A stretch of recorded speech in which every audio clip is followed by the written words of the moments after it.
പുഴങ്കുന്ന് engineering college കേന്ദ്രീകരിച്ച കഞ്ചാവ് വിൽപ്പന സജീവം. ആലപ്പുഴ, ചങ്ങനാശ്ശേരി തുടങ്ങിയ പ്രദേശങ്ങളിൽ നിന്നുമാണ് കഞ്ചാവ് എത്തിക്കുന്നതെന്നാണ് വിദ്യാർത്ഥിയുടെ വെളിപ്പെടുത്തൽ.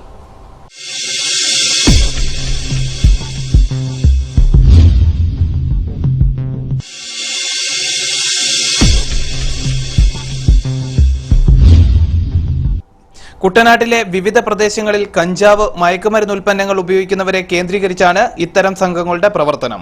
മദ്യപിക്കുന്ന കുട്ടികൾക്കിടയിലാണ് കഞ്ചാവ് പ്രചരിക്കുന്നത്. ആലപ്പുഴ, ചങ്ങനാശ്ശേരി തുടങ്ങിയ പ്രദേശങ്ങളിൽ നിന്നും കഞ്ചാവുമായി എത്തുന്നവർ രാത്രി ഹോസ്റ്റലുകളിലെത്തിയാണ് ഇവ കൈമാറുന്നത്. കോളേജിൽ കഞ്ചാവുമായി എത്തുന്ന വിദ്യാർത്ഥികൾ ഒപ്പമുള്ള കുട്ടികൾക്കിത് വിൽപ്പന നടത്തുന്നതും പതിവാണ്. ഇത്തരം സംഘങ്ങളുടെ ലക്ഷ്യം അന്യ സംസ്ഥാനങ്ങളിൽ നിന്നും എത്തിയിരിക്കുന്ന കുട്ടികൾ തന്നെയാണെന്ന് വിദ്യാർത്ഥി വെളിപ്പെടുത്തുന്നു. ഞാനിവിടെ പഠിക്കുന്ന വിദ്യാർത്ഥിയാണ്.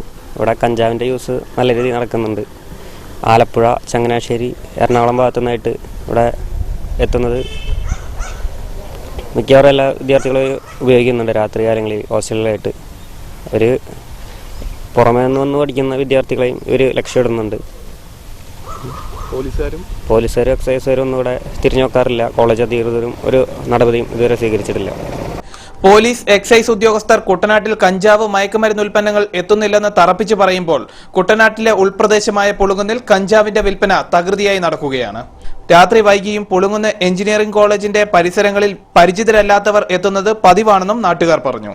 സംസ്കാരം കൊണ്ടും പൈതൃകം കൊണ്ടും സമ്പന്നരാണെന്ന് അവകാശപ്പെടുമ്പോൾ നമ്മുടെ കലാലയങ്ങളിൽ എത്തിപ്പെടുന്നത് കഞ്ചാവ്, മയക്കുമരുന്ന് സംഘങ്ങളുടെ കൈകളിലേക്കാണ്.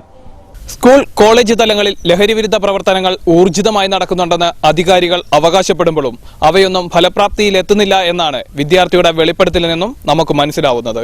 ഇനിയെങ്കിലും അധികൃതർ ഉണർന്നു പ്രവർത്തിച്ചില്ലെങ്കിൽ വലിയ വില നൽകേണ്ടി വരുമെന്ന് ഓർമ്മപ്പെടുത്തിക്കൊണ്ട് ക്യാമറമാൻ മർഡോണ വർഗീസിനൊപ്പം സാനു കെ സജീവ്, KCV ന്യൂസ്.